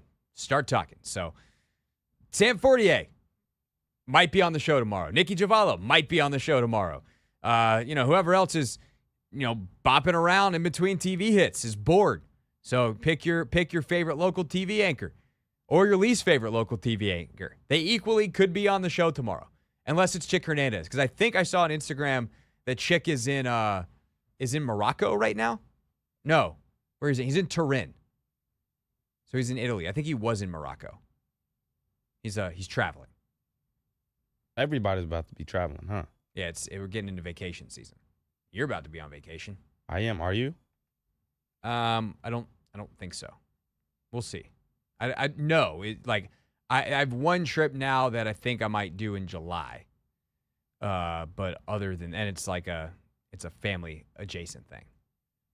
But like big trips, those are gonna wait till the fall. Which I realize is not exactly ideal during football season, but like, not my fault my friends wanted to get married in Portugal. Oh, so now you're going back to Europe. Mm-hmm. Nice. Yeah, so figure that out when we get there. Anyway, tomorrow, Ashburn, we'll have someone in terms of an interview with a player after practice, and then we'll see who wants to pop by while we're yapping about it during the show live. But we'll do that out from the media center out in Ashburn. So obviously talk of the town is Terry in the contract. And I don't know, J.I. stuff was interesting because I feel like the NFL often just defaults to, and like with good reason, like let's push all the money later. And like teams do this stuff the same way all the time. And I don't know, man. Like, maybe I'm overthinking it. Maybe I'm missing something. J.I. is way smarter about this stuff than me. But Terry's cap number this year is set to be on his current deal, $25 million, right? He's extension eligible. They can rip up the current contract and then tack on more years, and they could drop his cap number this year, which is what most teams typically do. But it's June 9th. They don't need a bunch of cap space. They've got $21 million still, according to Over the Cap. I would probably have Terry, if it's me, I think I'd just give Terry an astronomical cap number this year. Have him count $32 million against the cap this year. Like, how do I sign an extension where his cap number gets higher? Who cares if I'm not going to need you always want to have some money to sign free agents during the year, right? Guys get hurt. You need to be able to sign league minimum deals. Those are a couple $100,000 or like, depending on when you sign them in the season, hundreds of thousands of dollars. League minimum is like $850 or something like that. I think maybe it's $6 for rookie guys. For vested veterans, it's higher. But if you sign a guy in week 10, like you only pay that amount moving forward. Obviously, some guys are not going to sign for that, so you want to have the ability to say, hey, a veteran guy X who hasn't played all season because he's waiting for the right thing. It's week 7, we're going to pay you $2 million. So like you want to have cap space going into the season, always. But you don't need $21 million of cap space. That is just wasted resources. And now, they also don't necessarily need money next year. They've got $70 million, but they obviously will need to pay Terry. And they might need to give Tunsil an extension. There's a bunch of guys that are going to have to get redone that currently are carrying significant cap space. Like Frankie probably after next season needs a new deal. Dorrance Armstrong, if you're going to keep him, like you might look at an extension there. He might just wind up staying. But there's a lot in the guaranteed salary column, there's a lot of zeros, even if there's a lot of money in the cap hits column for their 2026 cap table. 2027, that's when we're starting to count big numbers for Jaden. And they currently have, not a lot of money committed. Deron Payne will have a cap number that will hit that year for some. Cosme's on the books for real for that year. Armstrong, Biotish, like those guys have void years on their contracts that are going to be paid out that year. Kinlaw's on the books, but also could come off for a significant amount. Long story short, they have 190. They're projected to have like 190 something million dollars in 2027. So it's not like they need to squeeze the money out, but they're going to need to sign guys eventually. And I just think that this is a rare opportunity for the Commanders to just say, pay a lot of money now. We have flexibility for later. The more money we pay you now, as long as you produce this year, it's not a waste. And it's a chance to do something a little bit differently. I also think that the 30-year-old thing for Terry is, like, I get it, but I also think he's going to be an exception. He takes exceptional care of his body. He's been incredibly durable. And the other thing, Anthony, is he didn't play that. Like, it's not like he's played a zillion snaps. He wasn't super featured in college. And now, in the pros, he's been very, very consistent, has played a fair amount of snaps, but not an outrageous amount. It's not like he hasn't been a part of rotations throughout his career. And he just had his best season ever. And the one thing I should have asked J.I. is about kind of what he means culturally to the team and how much that's worth. But that's why, like, the Godwin thing, I don't know, man. Like, to me, Terry's just maybe not significantly. Chris Godwin's really, really good. But he's a better player. Definitively, that's a good word. Definitively better player. And Godwin took a ridiculous discount because New England tried to money whip him. Thing is, if Terry was on the open market, you think that New England would try to pay him like 34? Probably. So, yeah, that's kind of where I'm at. It's just like he deserves to be a $30 million a year guy. I know that's a kind of a silly barometer, but like he deserves it. And because I think he's that good. And the age 30 season thing, if you're going to pay him out this year, next year, and have the ability to get out in year 3, make that work. Whatever that looks like, make that work. 60-something million, whatever. Make it work. No, I agree with you. I think, and I didn't even realize, well, it's not that I didn't realize. I forgot that we were willing to, pay Chris Godwin all that money. No, New England was. Yeah. So, but I think the point that you made in terms of, Terry having a career year and, the fact that it looks like he's still like here, if not, on the up and up still, he's probably has another level in his game to unlock. Again, that was his first year with a good quarterback. So I think if you take all of that into effect and the fact that he sort of kind of impacted winning last year, he broke, our touchdown receiving record. So I think that matters as well. So I don't know. He's more than deserving of it, and they need to get this deal done. Yeah, it's definitely odd that it hasn't been, but this is how business gets done in this league, and it takes two sides to tango. So we'll hopefully find out more tomorrow. All right, again, we'll be in Ashburn tomorrow. When we get back, though, on the Team 9, our final hour, we'll look back at some of the biggest sports stories of the weekend, including the discourse. Oh, we love a discourse conversation about what Aryna Sabalenka said, the tennis player, world number 1, who lost to Coco Gauff in the French Open women's final, plus the men's final, one of the greatest sporting events we've ever seen. We'll talk about it all and some of what else happened this weekend as we go here on the Team 980.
the Hoffman Show. We're on the Team 980. We're always live as well on the free Odyssey app. We're streaming live on YouTube too at the Team 980. This weekend, French Open final.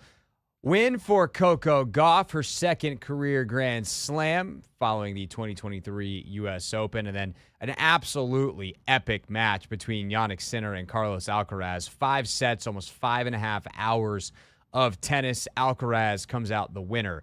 But the biggest story that kind of came out of this weekend, beyond us all just sitting there going, wow, what a match on the men's side of it, was these comments, or were these comments made by Aryna Sabalenka immediately following her loss.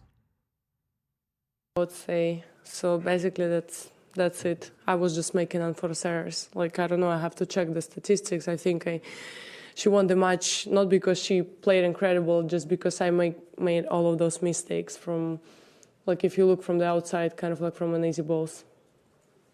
But is it harder because it's the final of the Grand Slam? I mean, these events are so much bigger than Yeah, that else. hurts. I mean, especially when you've been playing really great tennis during the whole week. You know, you've been playing against a lot of tough opponents, Olympic champion Iga, you know, and then you go out and you play really bad. Like, I don't know, I think if Iga would win me another day, I think she would go out today and she would get the win. It just, you know, like... Yeah, it just hurts. Honestly, it hurts. Like, been playing really well, and then in the last match, go out there and perform like I did. That hurts. Maybe I'm just soft now, Anthony. But I think the last thing she said is the most important. And the stuff she says before that, I think, is debatable. And, you know, we'll talk about it. But Aryna Sabalenka is someone, like, I am a decent-sized tennis fan. I watch just because of the schedules and everything. It's like something that's not normally on a ton. I tend to watch, obviously, more Grand Slams than anything else. But, like, I'll occasionally flip on something. But I kind of try to follow it throughout the year, who's doing well, who's doing not. But I certainly know a lot of the top players, like, in terms of their stories. Sabalenka has been through a lot in her life and career. And she has been mostly an absolutely terrible loser. And this, compared to some things that she has done, the way she's reacted years ago, is actually, I think, growth. But what I would tell you is also, like, having watched the trophy ceremony, tennis is brutal, man. Like, one, it attracts people that is not a sport for the well-adjusted. You watch, like, Breakpoint, the Netflix show about all the tennis players, and of course it's dramatized some, but, like, they're all, thank God that sports psychologists have become more common because they all need them. Tennis is a brutal mental game. And so you lose this match where you are incredibly frustrated with your own play. And then you have to sit there, you have to address the crowd, watch your opponent get the trophy. It's all, like, it actually feels very inhumane to the loser. And do a speech. Yeah, like, let her go. Just say, you know, ladies and gentlemen, Aryna Sabalenka, let her get a round of applause, and then let's do all the rigmarole for Coco Gauff.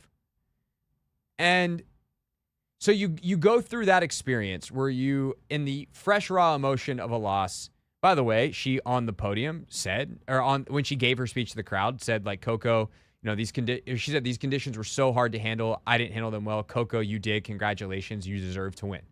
Right? So she says that. And then she's facing a press conference where tennis media there's been some of the worst questions I've ever heard asked in tennis press conferences. And she's getting asked these questions, and she's honest, right? Her thought is that she beat herself more than Coco beat her.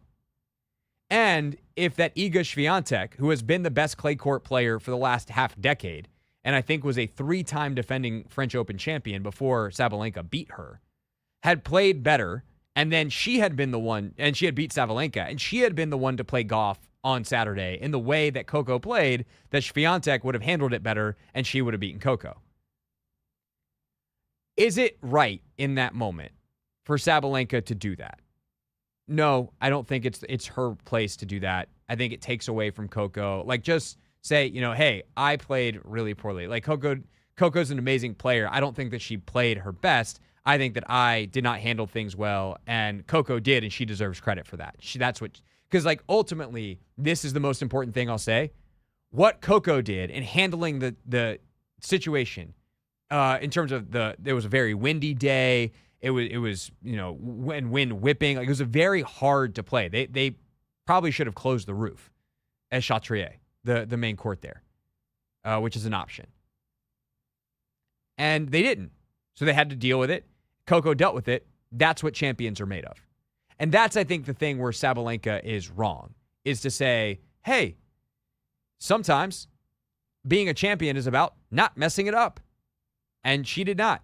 She was more emotional than she has been. She didn't really seem to have the mental game in check, and she lost. It wasn't necessarily because Coco put her under some immense pressure and was running her all over the court and like hitting these amazing shots, although there were some, obviously, phenomenal play from Coco.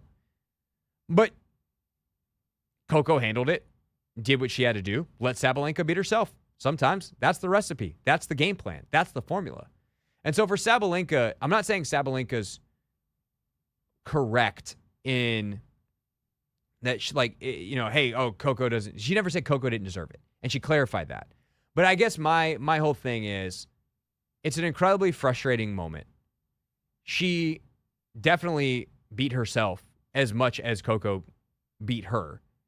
It may not be her place to say that, but in that moment, and by the way, her second language in English, I'm not going to crush her for being honest of how she felt in that time.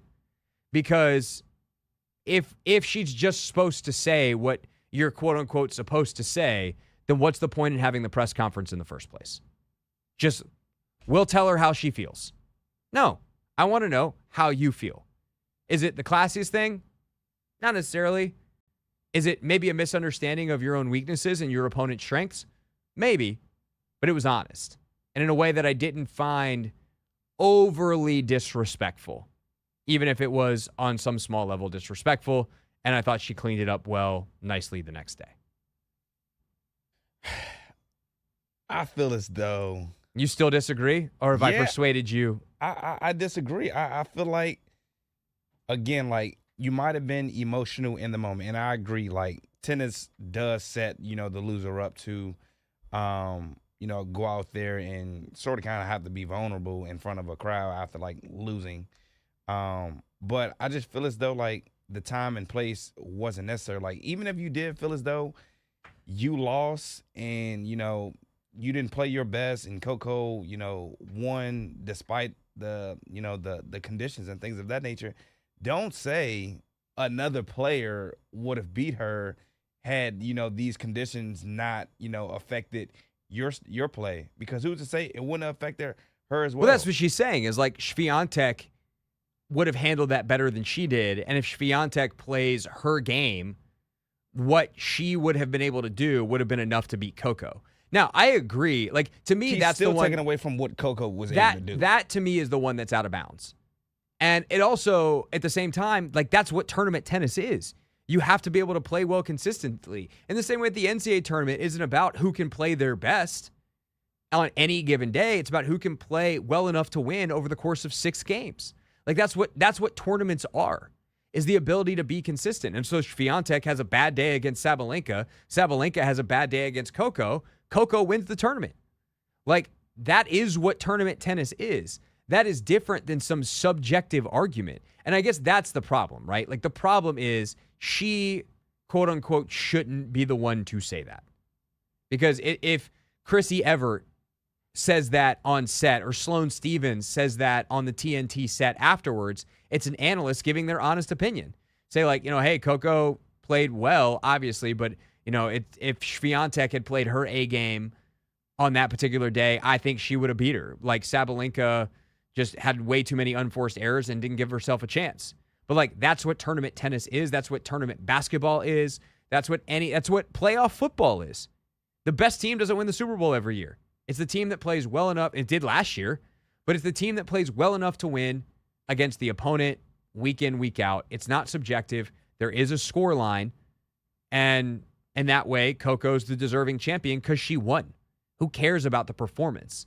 But I also don't know that, like, if you're being subjective and removing who said it from the performance, that she's wrong. But, like, they don't take away the trophy. Like, that's the beauty of it. Like, my training partner, Chris, and I talk about this all the time. You know, we teach proper sprint mechanics to our athletes or you know, cutting mechanics to our athletes, right? We do that for both effectiveness, to keep them safe from injury, all this stuff. But if you score on a play, if I got a running back that I'm training and my running back cuts and it's not a perfect cut how I would coach him on it, they don't take the touchdown off the board. As Jim Boeheim famously once said, that's why there are scoreboards. So, like, I guess where I land on it is it the most sportsmanship or sportswomanship thing that's ever been said? No. Is it incorrect? Not necessarily. Does it matter? Also no, because Coco and her mini trophy got on that plane and went home. Yeah, it's so funny that the trophy's that small. But I also understand that most people can't hold that many thoughts in their head at once in sports. They would just rather yell about something, about the disrespect or this or that. Yeah, I think that's where just a lot of people. I mean, I don't know. I think more people that are more in tune with tennis and follow it closely view those comments as, you know, sore loser, hating comments kind of thing. And I don't know. Sore loser, yes. Hating, to me, is a step too far. Because I don't think Sabalenka doesn't think Coco Gauff is really good.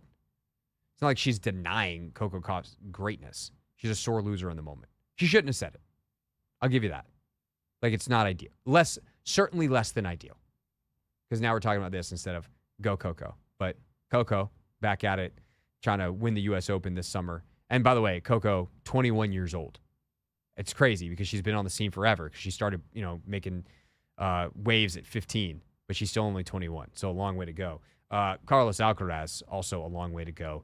He's just 23, now has 5 Grand Slam championships. Absolutely bananas. All right, we get back. Our weekend in review, 6:30, we will talk about this new Kevin Willard story and how things went downhill at Maryland in the Baltimore Sun. But first, the latest on the world of women's sports presented to you by Wawa Chicken. How you want it at Wawa with customizable roasted and crispy chicken sandwiches.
It's the Hoffman Show. We're on the Team 980, always live as well in the free Odyssey app. I just finished the Baltimore Sun article on Kevin Willard and Damon Evans' departures from University of Maryland. Deep dive reporting, the kind that takes time, and thus the article, just came out today.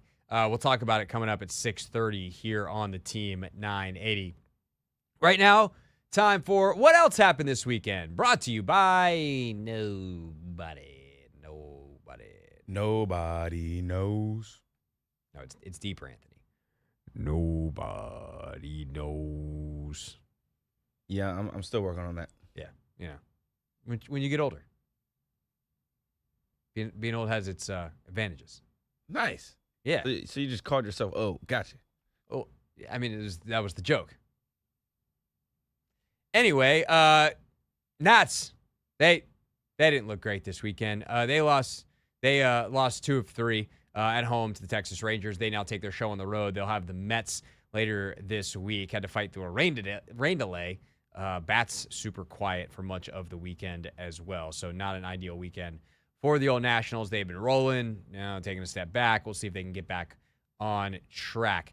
The ladies handle business, though. Washington Spirit. First of all, Anthony, did Jonah get booed? My guess is yes. Yeah, it was very tepid applause mixed with boos. It was hard to hear the true level of boo-ness for Jonah Giraldez, the departing Washington Spirit coach who's leaving in the middle of the season to go coach OL Lyonnais in France, because someone who was sitting right next to me booed very loudly, so it sounded very much like boos. But it was hard to tell the crowd at large. But Spirit did put on their best home performance of the season in his final home game. They were 3-1 winners over a North Carolina club that is massively on Struggle City. Did Casey Kruger score? Casey did not score. Assist? She did have an assist. Okay, that counts. I believe she assisted on Gift Monday's goal. And maybe this can count for a continuation of the streak, Anthony. She was named to the NWSL Team of the Month in May. There it is, then. And that has tied her with Dabinia for the most in league history. She has 15 best 11s. Or she wasn't Player of the Month. She's on the Team of the Month. So 15 best 11s. That's tough. Yeah. That's tough. So Spirit, even though Ashley Hatch was out with a back injury, their attack was very productive. And my favorite part was some of the former North Carolina players, including the homie Britt Ratcliffe, were big contributors. So against their former team, a big, hey, remember me? Brittany had a goal and an assist in the game. Aubrey Kingsbury also was mammothly good. Just there's 2 point blank shots, closer than we are, Anthony, from the goal. And even though Anthony and I have a wall between us, there's only 8 feet, 10 feet between us, if that. And there might as well have been this wall there because Aubrey shut it down. Amazing. Stop that. Ridiculous work out of Aubs. Spirit 3-1 winners against North Carolina. They're on the road for a couple more, and then they have the NWSL's summer break during July. They're not home again until August, which is crazy. The Mystics also have an abnormally long break. They're off the entire week. I do believe that it's going to open an opportunity for us to talk to Kiki Iriafin on Wednesday, so fingers crossed TBD on locking that in. But we're going to try to talk to Kiki this week with the extra time. They'll be practicing and all that kind of stuff. But a couple straight wins. They got the one on Thursday night. They had the loss to New York, but they played a lot better. Sunday, they won against Connecticut. And Anthony, you were there, front row, and Aaliyah Edwards almost killed you. Yes, she did. She was hustling after a basketball, and she saved it. And actually, she didn't save it. One of the Connecticut Sun players actually saved it. She ended up running into me and my front brother, and we're, sitting there, trying to, hold her up. And then she's like, sorry. And then, she hustles back onto the court. So she didn't recognize it was you? No. Yeah. I mean, you met her just at Media Day. Yeah. If I had been there, she'd probably been like, oh, hey. Yeah. That was crazy. It's when you realize that she's 6'4", and that probably didn't feel great. Nah, I didn't. But, I've been in the gym, so, like, That's what I was doing. Yeah. Trying to, like, hold her up, make sure, like, she was good. Where so she can get back to was the it court. in the game? I would like to go check out and see if I can find a replay. So we are camera side, so I think it's going to be tough. I mean, I'm sure there's replays. Probably. If I have to call someone at Monumental, I will. I need to know where it was in the game. Oh, yeah. Where was it? Do you remember? First quarter, second quarter? I think it was the third quarter. Third quarter? Okay. All right, hold on. Third quarter? Yeah, I think it was the third quarter. Okay. Third quarter. Anyway, the Mystics are off the rest of the week. They play on Sunday against the Atlanta Dream. Anthony, we're going to have to cut your boxing minute to 30 seconds, but quickly. How'd the boxing go this weekend? So Keyshawn Davis didn't get to fight because he came in 4 pounds overweight. Yikes. His fight was canceled.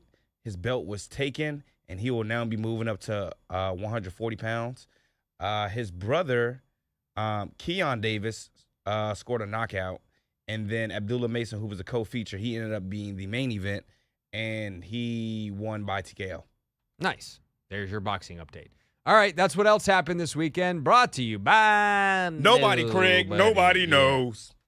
Is that better? In a weird way, and I mean a very weird way. Yes. When we get back, speaking of weird, we have a little bit more info and maybe some closure on this Kevin Willard situation at Maryland. The Baltimore Sun did a big deep dive investigation into what went wrong. Obviously, Maryland has long moved on to Buzz Williams, but trying to understand what went wrong between he and the AD, Damon Evans. We'll let you know what you need to know and see if I adjust my take at all next on The Hoffman Show.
New reporting for the Baltimore Sun is what we discuss now here on the Hoffman Show. Team 980, always live as well on the free Odyssey app, streaming live on YouTube too at the Team 980. This new reporting is on how things went sideways, downhill, backwards, insert more negative directions here, for Kevin Willard and Damon Evans, the athletic director and former head basketball coach at the University of Maryland. Evans, of course, now at SMU. Willard at Villanova. They've been replaced, including by Buzz Williams as the basketball coach for Willard. And Anthony, did you get a chance to read this article as well, or am I just going to be telling you things as well as the audience? So I read part. I didn't get to read it in full. Okay. It is some juicy content in there, though. Yeah. Shout out to Linnell for bringing this to our attention, because I missed this earlier today. But was able to read it during the commercial breaks, et cetera, on the show, and now ready to discuss. And it's interesting, Anthony, because Willard does not come out of this looking good. Really, Evans doesn't either. But also, I don't think the university does either. And in many ways, that reinforces what I feel like I said at the time. Now, I will say that I feel like I probably could have gone harder on Willard about certain things. And I might have underestimated some of the brunt it took on Maryland as a program. But the underlying causes here, I do think I was on some level right about. And that is that Maryland does not seem to have what it takes to win at the highest level. And so if you are a Maryland fan and you want to consider yourself a premier basketball program, you don't have a premier basketball program at this time. And many of the things Willard asked for and got actually pushed you closer to that direction. And a lot of the reporting goes along the lines of Willard asked for this thing, and while Evans was reluctant, he eventually gave it to him, or he just went and gave in, and yet Willard would come back with more asks and get more fed up and get more frustrated. And I actually understand that on some level, because if you continue to ask, if I always have to ask for things from my bosses, that's not, and even if they say yes, that's not actually what I want from a boss, from a company, right? I want them to, or an institution. I want them to anticipate my needs. I want them to be able to look at our current situation and go, hey, we're going to do this because it's going to push us forward. I don't want to have to ask for everything. And on that front, I feel like this reporting in the Baltimore Sun doesn't reflect great on Maryland as a basketball school. By the same token, I think it's very clear at the end, especially, that Willard was just fed up and frustrated. He and Evans did not get along. And during the NCAA tournament, he was clearly negotiating with Villanova, and he told the players, hey, ignore this. It's just a negotiating ploy to get more out of Maryland. And then 2 days later, he's in Philadelphia. He signs the contract. And in the meantime, their agents are getting enough good sourcing information that they're starting to shop their guys in the transfer portal. And a Maryland team that made a good Sweet 16 run, in part by being very, very tight-knit, fractured and came apart and could no longer trust their coach. And even though I think they would have lost to Florida anyway and probably made it on paper as far as they were going to, that is not fair to those players. That is not fair to the program. And part of that is systemic in how college basketball operates, but it's also just a terrible job by Willard, and he deserves shame and criticism for those parts of it. Do you think Damon Evans, though, sort of kind of knowing that he wasn't going to return to Maryland at all, affected his relationship with Willard? And then also, I guess when he decided to step down, it affected Kevin Willard, possibly wanting to stay in Maryland as opposed to doing what he did, and, the more so the aftermath of that decision. I think these things are hard, man. And unless you're going to make a move in the summer as an athletic director, but even then it's hey, we're doing all our planning for the upcoming season, or we're finalizing our plans, or we're doing it's the same as most jobs. there are times that are worse than others. If you're a tax accountant and you leave for another firm in the middle of busy season and you leave a whole pile of work for your former colleagues, like that's probably not great. So like there are certainly ways and times, and this stinks for Willard and for the university because Evans leaves in the middle of negotiating Willard's contract. And there's a part of the piece in the Sun that says had Evans stayed, Willard, even though they didn't get along great, Willard is probably still at Maryland. And because part of the issue, as Willard talked about on the show with Sheehan, I believe it was, in the press conference prior as well, is like, I don't even know who I'm negotiating with. Like the AD just left. And so there's no good time. And like Evans can't really go to Willard and be like, hey man, just so you know, like I'm looking at another job. I'm trying to leave. He didn't have a good time at Maryland. He was someone who a lot of folks were frustrated with in the long run at Maryland. So I don't know. It's kind of a situation where it was a bad situation circumstantially. I don't like it's both no one's fault and everyone's fault all at once. And it feels like a situation that needed a hero, someone who could pull everyone aside and be like, hey, this is how we're going to do things.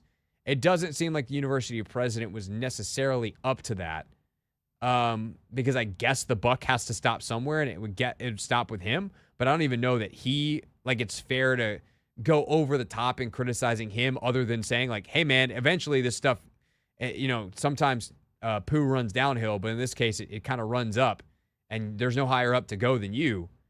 So I think I'm trying to think of it from like a fan's perspective, right? And I think as a Maryland fan, what I want the most moving forward, I can be mad at whoever I want to be mad at. I'm not going to police people's feelings about this. But if I'm moving forward, I have to ask myself, like, what do I want to be?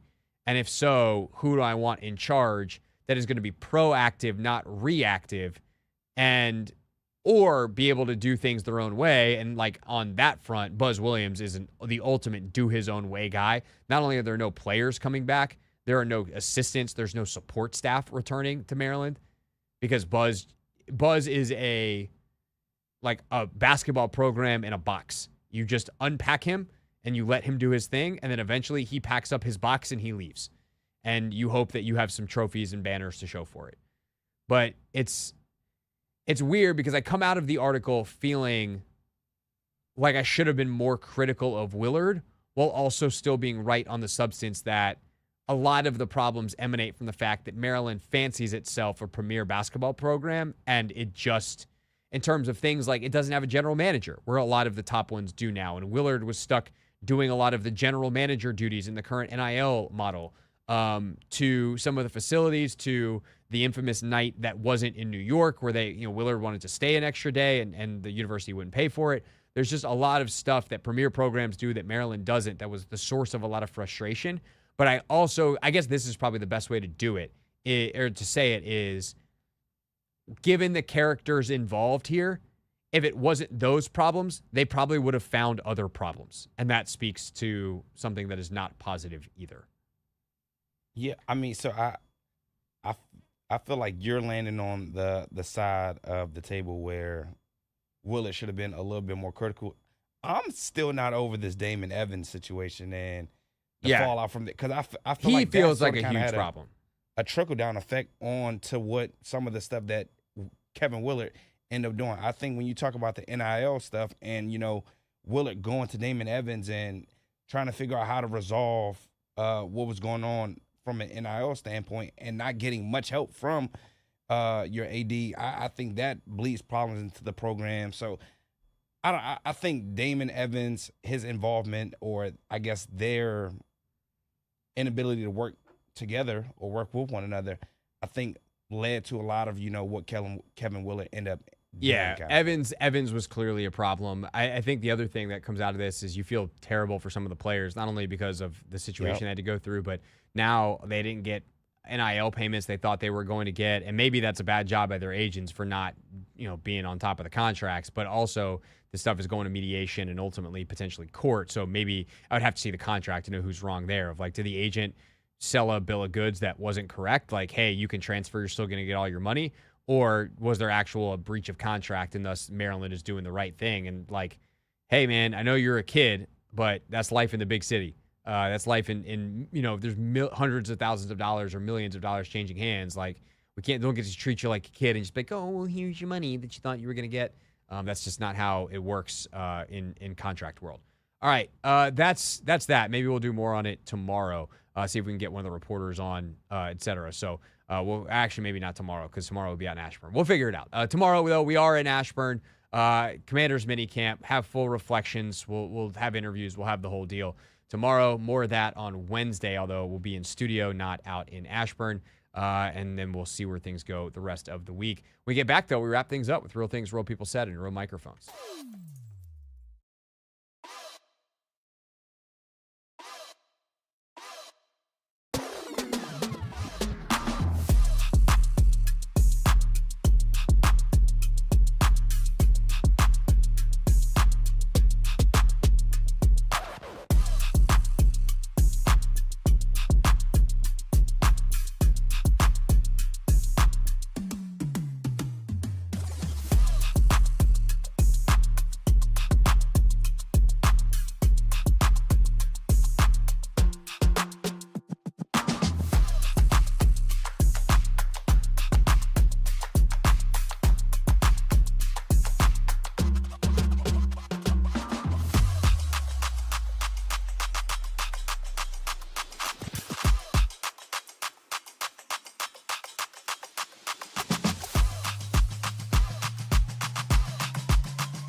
It's Hoffman Show. We're on the Team 980, always live as well on the free Odyssey app, streaming live on YouTube too at the Team 980. Tomorrow we'll be in Ashburn, where we will see actual football players go through football drills, unlike whatever the hell Linnell Willingham is doing in the hallway.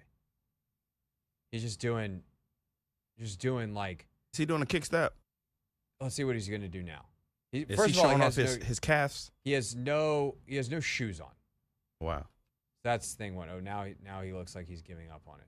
He was doing agility drills? It was like it was like either a bad DB drill or a bad O-line drill.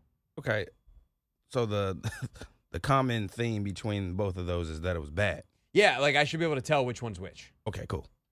So I don't know what he was doing. Earlier I saw him do like a 40 start. Oh, wow.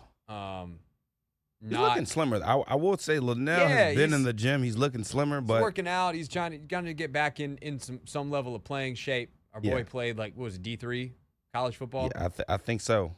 So it's not like there's no athleticism in there. Just like, why is he wearing no shoes? You're asking all the hard-hitting questions. That's what I do. I'm a journalist. My man. Yeah. Tomorrow, real athletes, all due respect, doing real football drills where I will tell what position they can play. Larry Tunsil, we know, is there. He also just tried to hit the door, and I think he missed. Now he's doing pull-up jumpers. There's a lot going on down there. Anyway, Laramie Tunsil was there for Media Day today. Nothing of Marshawn Lattimore, nothing of Terry McLaurin. So we'll see. Did you see the Mike Sainristil, Jaden Daniels stepbrothers picture? I did see it. Yeah, First thing I saw when I got on Instagram. Yeah, pretty funny. So that's coming tomorrow.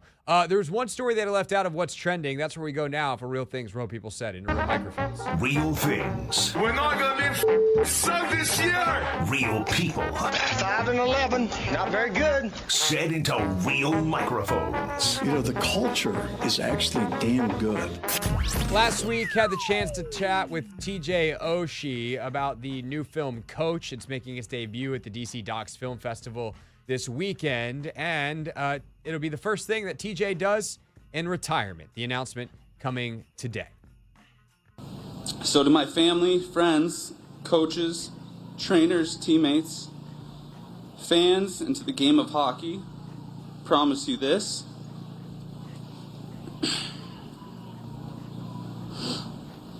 The moment my skates touched the ice, I gave you everything I had. With that, after 17 years in the NHL, I'd like to officially announce my retirement. Thank you.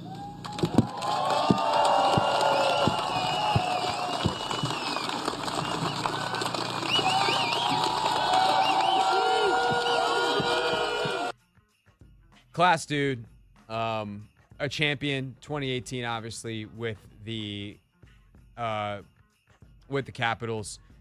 Played in the All-Star game multiple times, including 2019, and played 16 years, 9 in Washington, 7 in St. Louis, and perhaps will be best remembered for not just some of the amazing moments and obviously the super emotional game that he had against New York with the hat trick after his pops died, which is part of the film Coach that I just talked about. But, I mean, Anthony, I don't even know if you remember this, but, like, do you remember the Oshie Olympics? The shootout? I don't. So, I don't have time to explain it here. Just, that's your homework assignment. You need to go YouTube TJ Oshie Team USA shootout. It's one of the most amazing sporting things anyone's ever done. And dude's a legend. So, congrats, TJ. I wish I had known you were officially retiring this week when I talked to you last week, and I would have said congratulations. So instead, I will say it here. Congratulations. And if you want to check out the interview about Coach, you can do that on our YouTube page at Craig Hoffman or at the Team 980. And, of course, in our podcast feed, it's me, it's TJ, it's the Nash brothers who directed the film, and the film will debut this weekend if you want to see that, more about the relationship, the incredibly special and magical relationship between TJ and his pops. All right, on a different note, Coco Gauff, we talked about her quite a bit today, and the championship that she won at the French Open this weekend. Coco, now 21 years old, meaning she can celebrate with champagne. Adam Lefko, over to you. And now that you're 21, we do want to celebrate. You want to pop a bottle? You want to pop a bottle? I've never popped one before. You've never popped one in your whole life? United Cup, but Taylor helped me. Do you need guidance? All right, so unscrew that. Look at me. We're not. I love how Chrissy. ready left go is for this. I'm kind of He was scared. bored You've for never this. done this, Charlotte? Okay, now you take that off the cage. All right. Okay, amazing. Oh boy. Okay, now you're going to aim it that way. Okay. And you're just going to push it. So just so you know, in about 10 to 12 seconds here, folks, if you're listening on headphones, there's going to be a loud pop. Yes. Yeah, that's it. That's Wait, with nails? Don't is this- break your nails. It's a little bit tougher. Oh, God. No, you I think got I'm it. going to break You a might have to nail. get in there. So, Yes! Amazing! I did a waterfall, guys. All right. Yes! Let's go. Hey, the light's out there now. Oh, that's actually not too bad. She got it. She got it. It is harder than it looks. Anthony, have you ever popped a bottle of champagne? I've popped several. Oh. Okay, you have to tell me about that later. I popped one at our wedding, and it was a big bottle, and it was a very difficult cork. But I got it. Got it. That's our show. We'll see you tomorrow. I'll be in Ashburn. Looking forward to it. Talk to you then here on the Team 980.